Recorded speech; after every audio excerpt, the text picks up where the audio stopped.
The Galactic Empire was stunned when humans refused every deal. Part 1.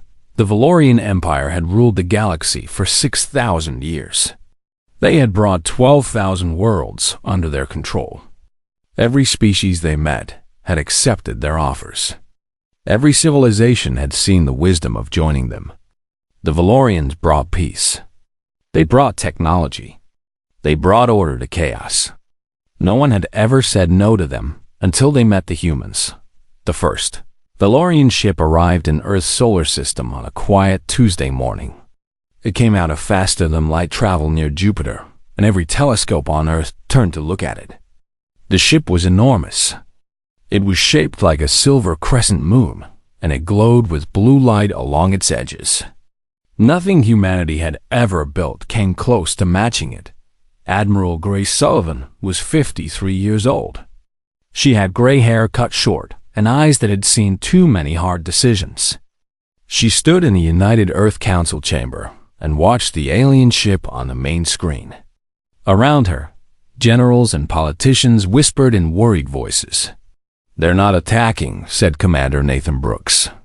He was younger than Grace, with dark skin and a calm voice that never seemed to break. "They've sent a message. They want to talk." "What kind of message?" Grace asked. Nathan pulled up the data on his tablet. "They call themselves the Valorian Empire. They've sent translation software so we can understand each other. And they've sent something else. A list of what they're offering us."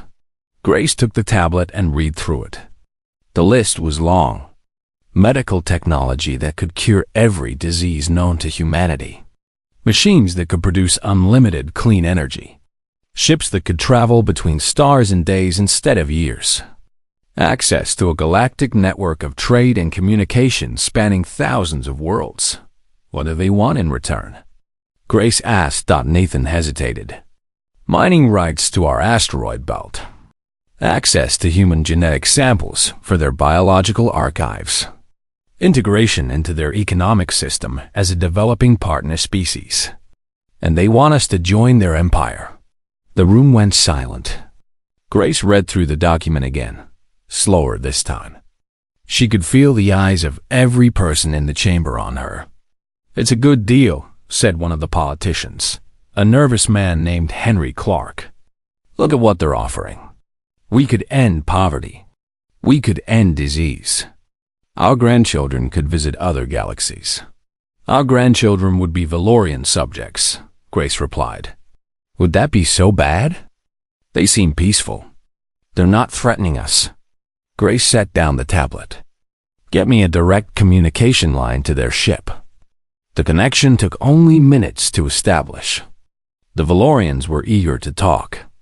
When the image appeared on screen, Grace saw the alien for the first time. He was tall, nearly 8 feet, with skin covered in small iridescent scales that shifted colors as he moved.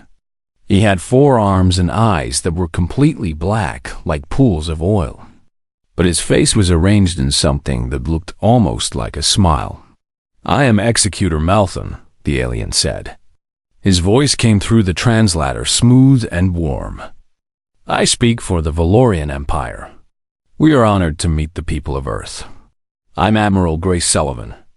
I speak for the United Earth Council." "Excellent." Malthon spread all 4 of his arms in a gesture that seemed meant to be welcoming. "We have watched your species with great interest. You have accomplished much in a short time. Your people have spirit. The Empire would be proud to welcome you as partners." "We've reviewed your proposal," Grace said. Malthon's scale shifted to a pleased golden color. "Wonderful. I'm sure you have many questions. The integration process can seem overwhelming at first, but we have helped hundreds of species through this transition. You will find us patient teachers." "We don't have questions," Grace said. "We're declining your offer." The scales on Malthon's face froze mid-shift.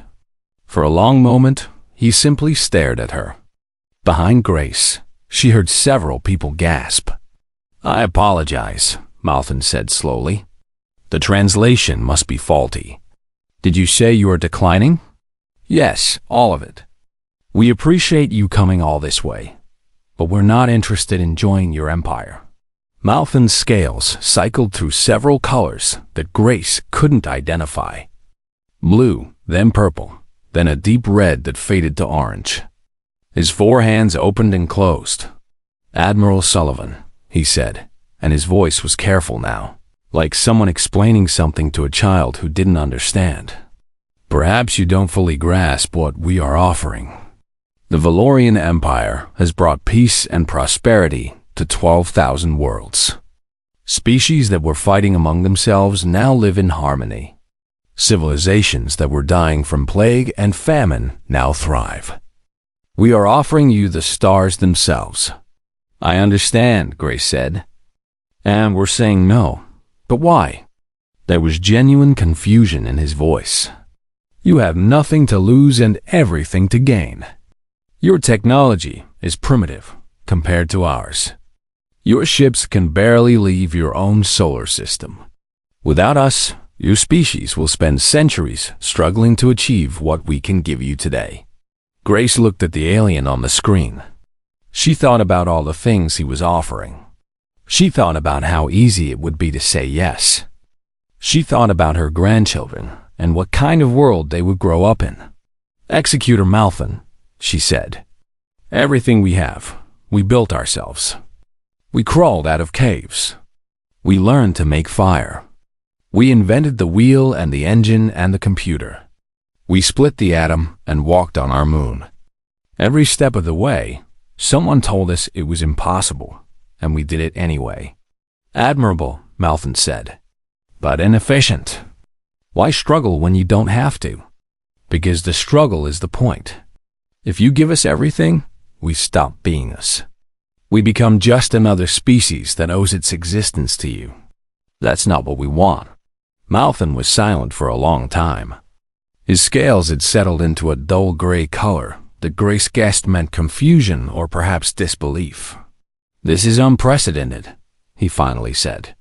"In 6,000 years, no species has ever refused partnership with the Empire. I must consult with my superiors." "Take your time," Grace said. "Our answer will still be the same." The transmission ended. Grace turned to face the room full of shocked faces. Henry Clark looked like he might faint. "Do you have any idea what you've just done?" he demanded. "You've insulted the most powerful civilization in the galaxy. They could destroy us." "Maybe," Grace said, "but I don't think they will." Did you see his face? He wasn't angry. He was confused. They've never been told no before. They don't know how to react to it. "And what happens when they figure it out?" Nathan asked quietly. Grace looked back at the screen, where the alien ship still hung in the darkness of space. "Then we'll find out what we're really made of." The news spread across Earth within hours. Some people celebrated. Others panicked. Markets crashed and then recovered. Religious leaders debated what it all meant. Governments argued about whether Grace had made the right choice. But when the United Earth Council voted on whether to reverse the decision, the result was not close. By a margin of 47-3, they chose to stand behind their admiral. Humanity had spoken. And for the first time in 6,000 years, the Valorian Empire had been told no. The Galactic Empire was stunned when humans refused every deal part 2-3 months passed after humanity's first refusal. The Valorian ship remained in orbit around Jupiter, watching and waiting. And then, without warning, it left. Admiral Grace Sullivan thought that might be the end of it. She was wrong. The second Valorian delegation arrived 6 months later. This time, there were 3 ships instead of 1. And this time, they sent a different ambassador. Her name was Lyra. She was younger than Malfin, with scales that were a soft green color that shifted to blue when she was thinking. She had been chosen specifically for this mission, because she was known for her patience and her ability to understand difficult species. The United Earth Council assigned a new point of contact for the negotiations. His name was Samuel Green, and he was the director of Earth's diplomatic corps. He was 60 years old, with white hair and kind eyes and a voice that could make almost anything sound reasonable. Samuel met with Lyra in a specially built conference room in Geneva. The room had been designed to make the aliens comfortable, with adjustable lighting and chairs built to fit their four-armed bodies.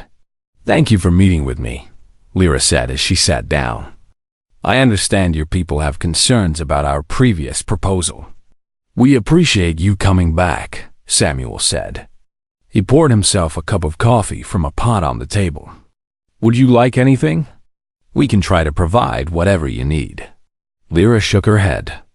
"Your hospitality is kind, but unnecessary. I am here to understand why you refused our offer." "It's simple," Samuel said. "We don't want to join your empire. But you don't understand what you're refusing." Lyra leaned forward, her scales shifting to a deeper blue. "Director Green, I have studied your history. Your species has suffered greatly. Wars that killed millions. Diseases that wiped out entire populations. Poverty that left children starving while others lived in luxury. We can end all of that." "I know," Samuel said. "And part of me wants to say yes. But it wouldn't be right.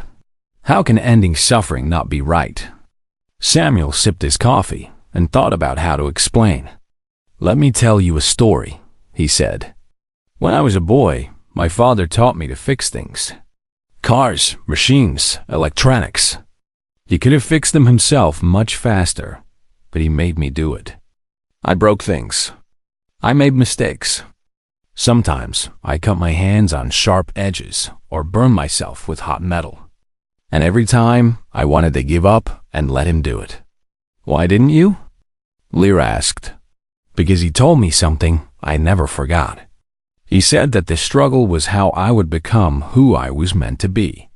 If he did everything for me, I would never learn. I would never grow.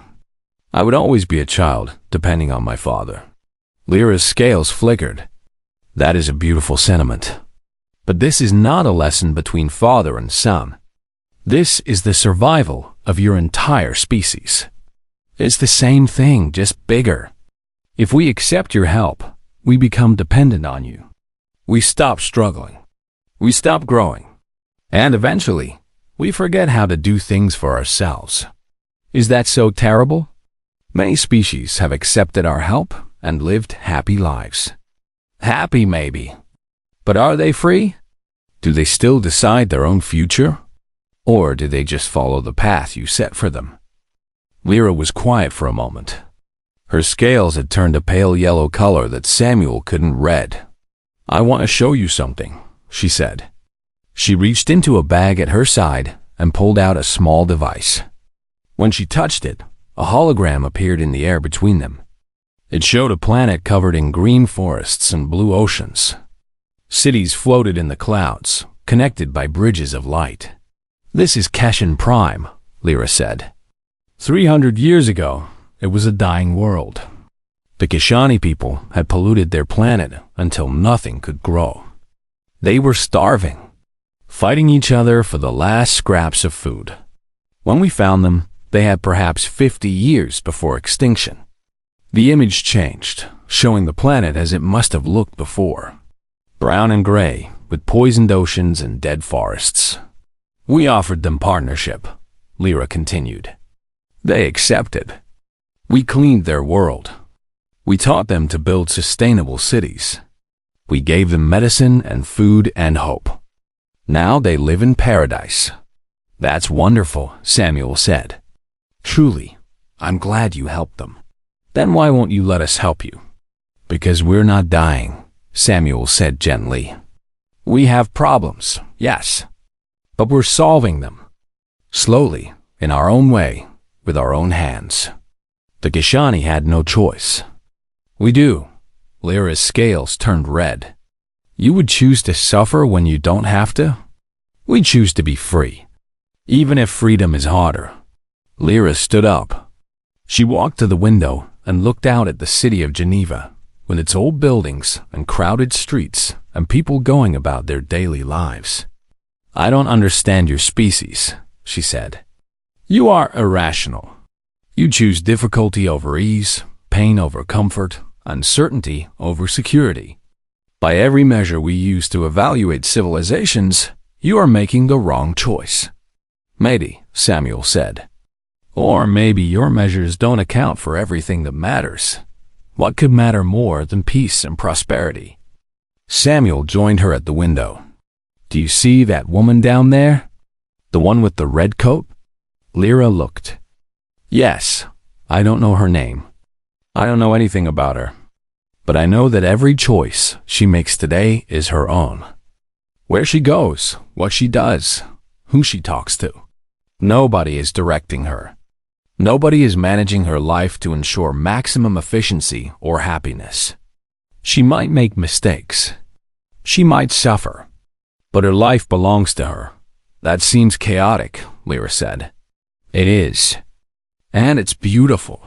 They stood in silence for a while, watching the humans below go about their lives. Finally, Lyra turned back to Samuel. I will report to my superiors that you have refused again, she said. They will not be pleased. I'm sorry to disappoint them. I don't think you are. But Director Green, I want you to understand something. The Empire has never been refused. Not once in 6,000 years. You are setting yourself against the most powerful civilization in the galaxy. There will be consequences. I understand, Samuel said. No, Lyra said, and her voice was sad. I don't think you do. But you will. She left the room without looking back. Her ships departed Earth's solar system the next day. Samuel wrote his report for the council that night. He described the meeting, the arguments, the moment of almost connection when Lyra had watched the woman in the red coat. And at the end, he added a personal note. We have made an enemy today, he wrote. Or perhaps we have done something even more dangerous. We have made them curious. They have never been told no before. They don't know how to process it. And when a power as great as the Valorian Empire becomes curious, the object of their curiosity should be very, very careful. He was right to worry. The real test was coming. The Galactic Empire was stunned when humans refused every deal. Part 3, the Valorian High Council met in a chamber that had stood for 4,000 years. The walls were made of crystal that sang when touched, and the ceiling showed a live image of the galaxy, with each conquered world marked by a small blue light. 12,000 lights glowed in the darkness. Executor Malfin stood before the 7 members of the council. He had returned from Earth changed, though he could not explain how. The humans had done something to him. They had planted a seed of doubt that he could not remove. They have refused again, he reported. Ambassador Lyra spent 3 months with them. She offered everything we offered before and more. They said no.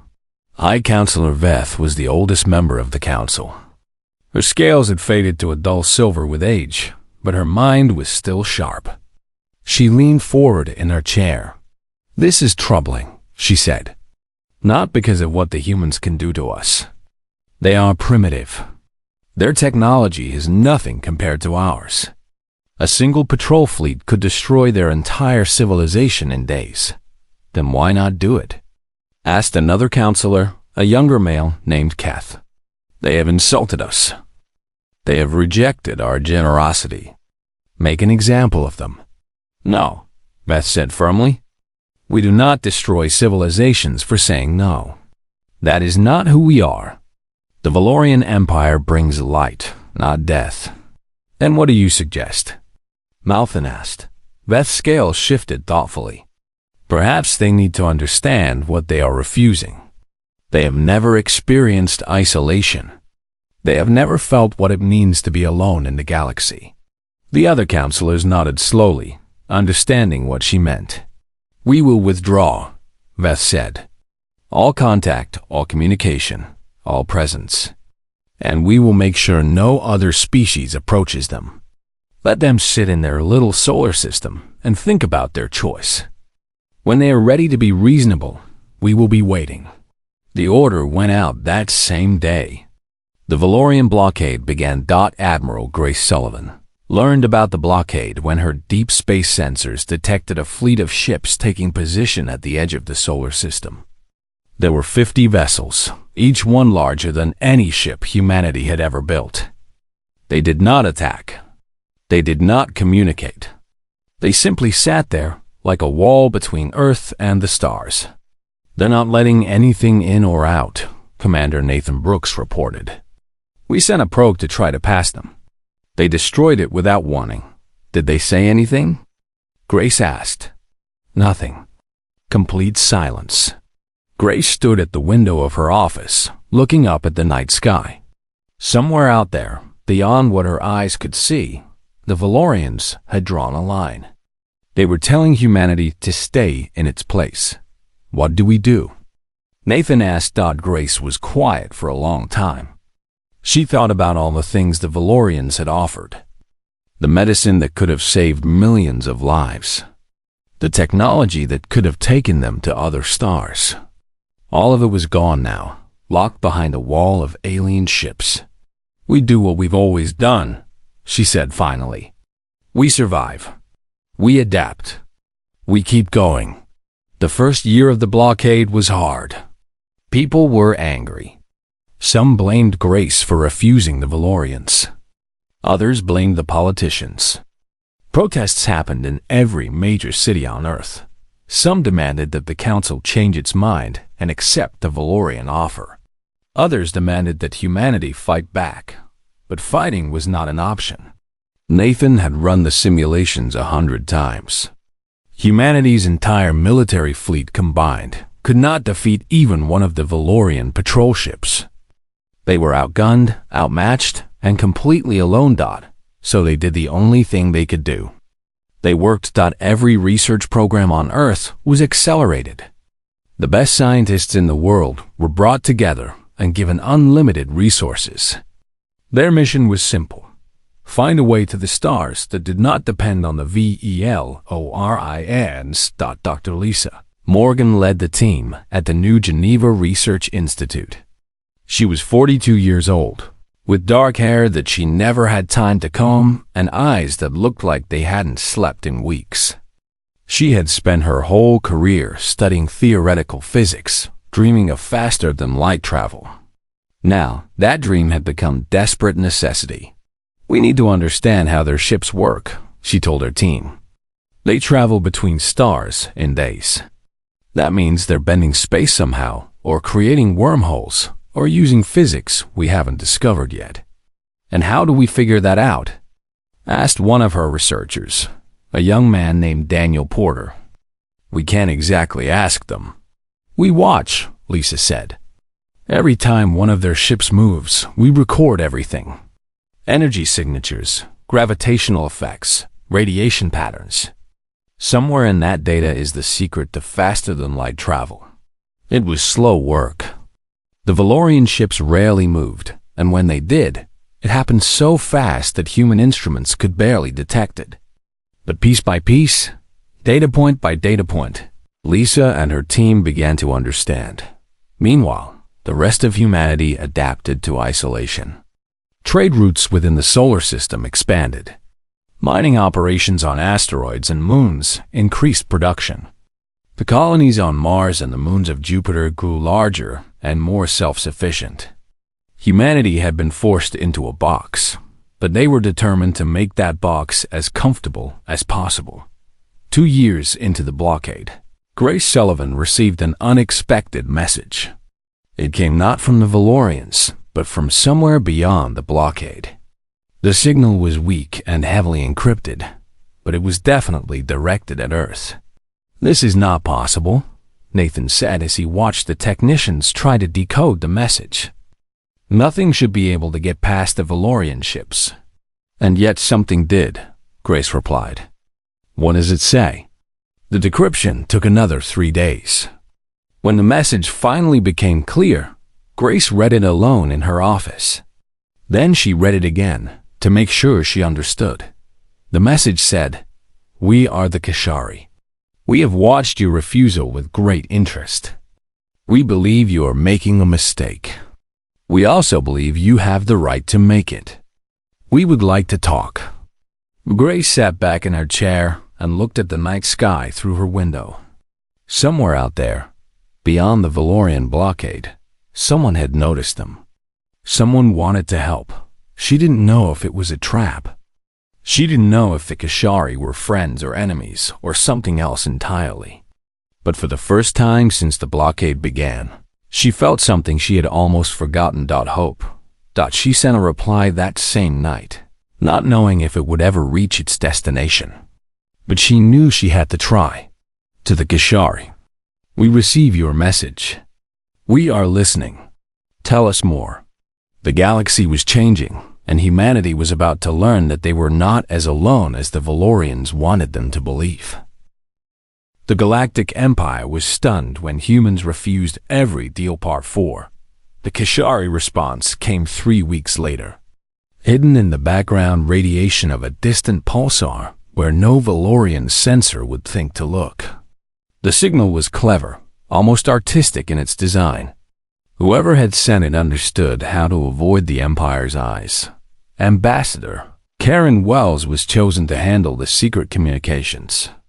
She was 38 years old, with red hair and freckles and a mind that worked like a puzzle solver. She had spent 15 years in the diplomatic service before the Valorians arrived, negotiating trade agreements and settling disputes between nations. None of that had prepared her for talking to aliens. The Kishari representative called herself Myra of the Seventh Current. Through careful message exchanges, Karen learned that Myra was what the Kishari called a memory keeper, someone who preserved the history and stories of her people. She was old by Kishari standards, nearly 200 years, and she remembered a time before her people had joined the Valorian Empire. "Why are you contacting us?" Karen asked in one of her early messages. "The Valorians are your partners. You live in their empire. Talking to us could be dangerous for you." Myra's response took 4 days to arrive. Bounced through a dozen relay points to avoid detection. "You asked a question that my people have been afraid to ask for 300 years, she wrote. "You asked whether there might be another way. I cannot speak for all Kishari, but I know that I am not the only one who wondered what we lost when we accepted the Valorian gift. What did you lose?" Karen asked. "We lost the ability to make mistakes. We lost the chance to fail. We lost the struggle that makes achievement meaningful. The Valorians gave us everything, and in doing so, they took away our reason to try." Karen thought about this for a long time. She shared the message with Admiral Sullivan and Director Green, and they discussed it late into the night. "She sounds bitter," Nathan Brooks observed. 300 years under Valorian rule, and she's still thinking about what might have been. "Can we trust her?" Grace asked. "I don't know," Karen admitted. "But I think she's telling the truth about one thing. We're not the only ones who have doubts about the Empire." Over the following months, more contacts were made. The Kishari were not the only ones watching humanity stand against the Valorians. Messages came from the Thari, a species of aquatic beings who had joined the Empire 500 years ago. From the Ven, silicon-based creatures who processed information faster than any organic mind. From the Pale Singers, whose name came from the haunting sounds they used to communicate across the vacuum of space. Each species had their own reasons for reaching out. Some were curious. Some were hopeful. Some were afraid. But all of them shared one thing in common. They had accepted the Valorian offer. And part of them had always wondered what would have happened if they had said no. "You are teaching us something," wrote a Thari philosopher named Deepwater Still. "You are showing us that refusal is possible. That a species can choose its own path, even when an easier path is offered. We had forgotten that such choices existed. What will you do with this lesson?" Karen asked. "I do not know.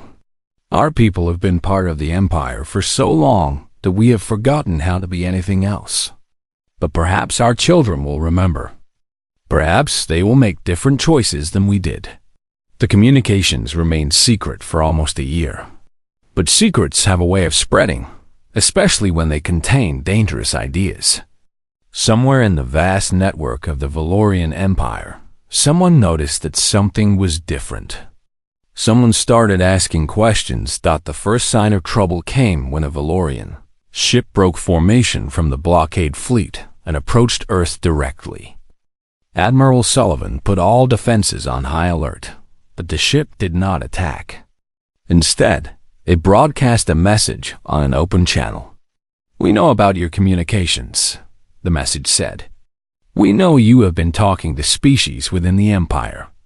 This is a violation of quarantine protocols.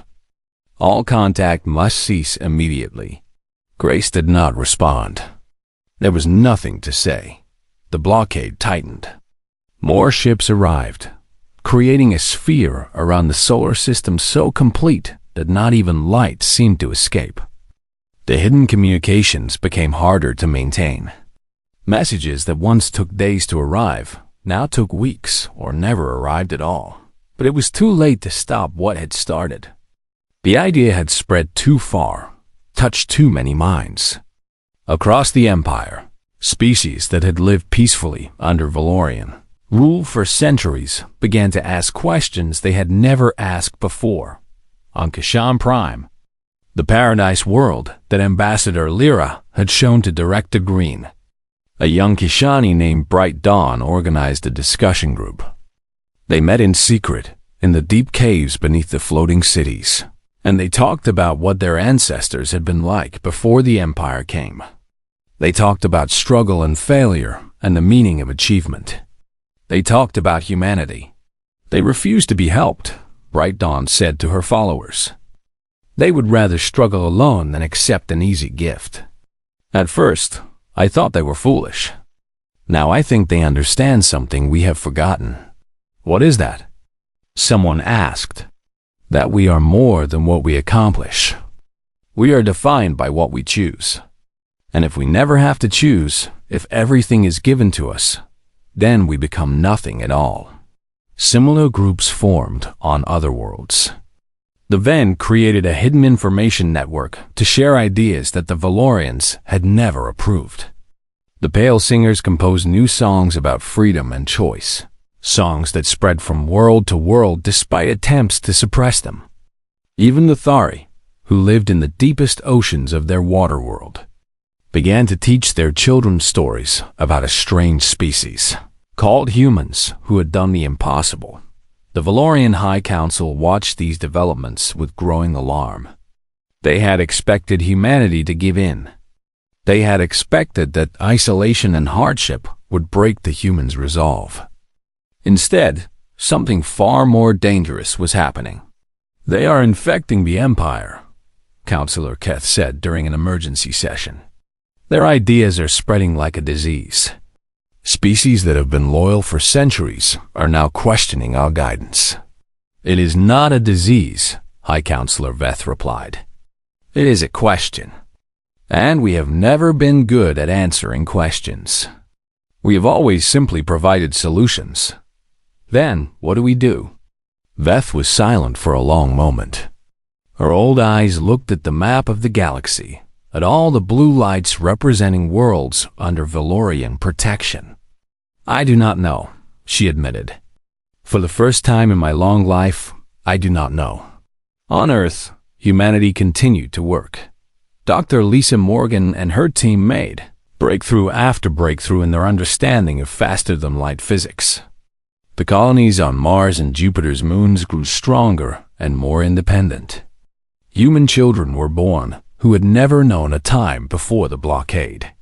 Children who grew up believing that struggle was normal and that nothing worth having came easy. Admiral Grace Sullivan watched it all from her office window. She was older now, her hair completely white, but her eyes were still sharp. "We changed something," she said to Nathan Brooks one evening. "I don't know if it was good or bad, but we changed something in the galaxy just by saying no." "Are you sorry we did it?" Nathan asked. Grace thought about all the suffering the blockade had caused. The people who had died from diseases the Valorian medicine could have cured. The years of isolation and fear. The uncertain future that lay ahead. "No," she said finally. "Whatever happens next, at least it will be our choice. At least we will have earned it." Outside, the stars shone cold and distant. But for the first time in a long while, they seemed a little closer. The Galactic Empire was stunned when humans refused every deal part 5 years after the blockade began. The Valorian High Council called for an emergency meeting. The situation had become impossible to ignore. Across the Empire, the foundations that had held for 6,000 years were beginning to crack. 3 species had formally requested to renegotiate their integration agreements. 17 others had begun independent research programs for the first time in centuries, developing their own solutions to problems instead of asking the Valorians for help. On the borders of the Empire, 2 civilizations that had been considering partnership had withdrawn their applications entirely. They cite the human example. Executor Malthan reported to the Council. They say that if humanity can refuse and survive, perhaps they can too. Councillor Keth slammed his 4 fists on the table. "This is unacceptable. We should have destroyed the humans when we had the chance. Now their ideas have poisoned half the galaxy." "Ideas cannot be destroyed," High Councillor Veth said quietly. "You can kill a person, but you cannot kill a thought." The humans understood this. That is why they were willing to die rather than surrender. "Then what do we do?" Keth demanded. "The Empire is beginning to question everything we have built." "Perhaps it should." Veth's words shocked the entire council into silence. "We have provided for our partner species for 6,000 years. We have given them peace, prosperity, and protection. But in doing so, we have also taken something from them. We have taken their right to fail." "Failure is painful," another counselor said. "We save them from pain." "Yes, and in doing so, we save them from growth. We save them from becoming who they might have been." Veth looked at the map of the galaxy, at all those blue lights. "The humans made me see this. They chose pain over comfort, struggle over ease. And now half the galaxy is wondering if they made the right choice." The debate lasted for 3 days. In the end, the council reached a decision that would have been unthinkable just 5 years before. The blockade would end. The human system would be open. And for the first time in Valorian history, a species that had refused integration would be allowed to go its own way. Admiral Grace Sullivan received the news on a quiet morning in Geneva. She read the message 3 times before she believed it. "The blockade is lifting," she told her staff. "They're leaving." Nathan Brooks stared at her. "Just like that? After 5 years?" "Not just like that. They want to talk first. One final meeting." The meeting was held on neutral ground, in a space station that the humans had built at the edge of the solar system during the blockade years. It was small and simple compared to Valorian technology, but it worked.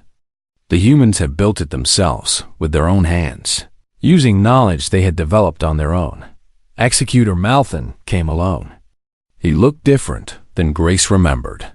His scales had lost some of their brightness, and his movements were slower, more thoughtful. "Admiral Sullivan," he said, "thank you for agreeing to meet." "Executor Malthan, it has been a long time." They sat across from each other at a simple metal table. No advisors, no recorders. Just 2 people trying to understand each other. "You have changed things," Malthan said. "I do not know if what you have done is good or bad. The Empire has brought peace to thousands of worlds for thousands of years. What you have started may destroy that peace." "Maybe," Grace agreed. "Or maybe you'll find that peace means more when people choose it freely." Malthan's scales shifted to a color Grace had never seen before, something between sadness and wonder. "We thought we were helping. For 6,000 years, we believed we were bringing light to a dark galaxy. Now I wonder if we were just making everyone dependent on us. You probably did help many species, Grace said. The Gishani would have died without you. Others too. But help becomes a cage when people cannot refuse it. Is that why you said no? Because you wanted to be free to fail? Grace thought about the question. She thought about all the years of the blockade, all the suffering, all the doubt. She thought about the people who had died because they didn't have Valorian medicine, and the children who had grown up never knowing the stars. Partly, she said. But mostly, I said no because I wanted my species to find out who we really are. Not who someone else thinks we should be. Not the version of humanity that fits neatly into your empire. The real us with all our flaws and mistakes and stubborn stupidity. And have you found out? Grace smiled. We're still working on it. I think we always will be. Malthan stood and walked to the window of the station. Outside, the stars blazed in the eternal darkness. Some of those stars were suns to Valorian worlds. Some were homes to species that were now questioning everything they had been told. I think, he said slowly, that we have been living the same story for too long. The Valorians bring light. The younger species receive it. Everyone is happy. It was a good story. Simple. Clear. But perhaps it is time for a new story. What kind of story? Grace asked. I don't know. That is the strange thing. For the first time in my very long life, I do not know what happens next. And I find that exciting. He turned back to face her. You humans are either the wisest species in the galaxy or the most foolish. Perhaps you are both. But whatever you are, you have reminded us of something we had forgotten. What's that? That the galaxy is big enough for many stories. That there is not only one path to the stars. That struggle and failure and uncertainty are not problems to be solved, but parts of life to be experienced. Grace stood and extended her hand. Malcolm looked at it for a moment, then took it in one of his 4 hands. Good luck, Admiral Sullivan, he said. Whatever comes next, I hope your species finds what it is looking for. Good luck to you too, Executor. I hope your empire learns to let people find their own way. The Valorian ships left Earth's solar system that day. They did not threaten or demand. They simply withdrew, leaving humanity alone with the stars at last. In the years that followed, everything changed. The species that had contacted humanity during the blockade came out of hiding. Trade routes opened. Ideas flowed. Some species left the Valorian Empire entirely, choosing to struggle on their own.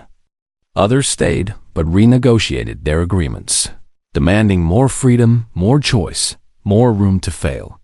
The Valorians adapted. They had to. The galaxy they had controlled for 6,000 years was becoming something new, something messier and more chaotic and more alive than anything they had created on their own. And humanity? They did what they had always done. They struggled. They failed. They made mistakes that cost lives and learned lessons that came too late. But they also discovered things. They built faster than light engines based on principles that no Valorian had ever imagined. They spread to new worlds and made new friends and enemies. They argued and fought and loved and dreamed. They were not perfect. They were not always wise. But they were free. And that, in the end, was all that mattered. Decades later, when Admiral Grace Sullivan was very old, a reporter asked her what she thought her legacy would be. Legacy? She laughed, her white hair shining in the light. I didn't create a legacy. I just said no when everyone expected me to say yes. Everything else came from that one word. But that one word changed the galaxy. No, Grace said. The galaxy changed itself. All I did was remind it that change was possible. She died peacefully a few years later, surrounded by family, looking up at stars that had once been forbidden to her people. And across the galaxy, on thousands of worlds, species of all kinds told stories about the strange. Stubborn humans who had refused the greatest empire in history, not because they were strong, not because they were smart, but because they believed that the struggle was worth more than the prize. And in the end, they proved it. End.